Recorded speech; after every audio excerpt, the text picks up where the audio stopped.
You ask Tiger to calculate. This deals with finding the midpoint between 2 points.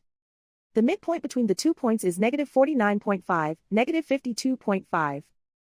Let's solve it step by step. Plot the 2 points and calculate the midpoint using the formula. The coordinates of point 1 are, x1 equals negative 81, y1 equals negative 85.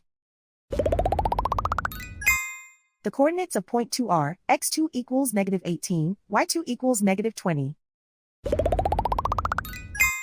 PM represents the midpoint of the 2 points.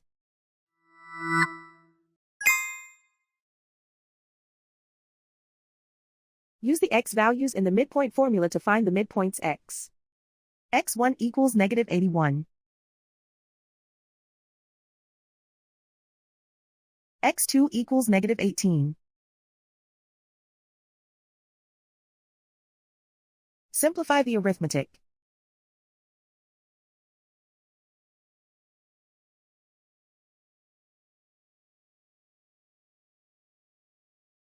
Use the y values in the midpoint formula to find the midpoints y.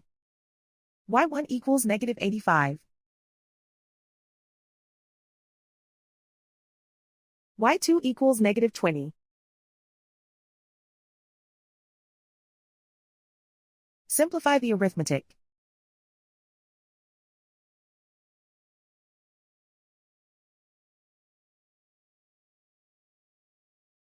And so, the midpoint is negative 49.5, negative 52.5.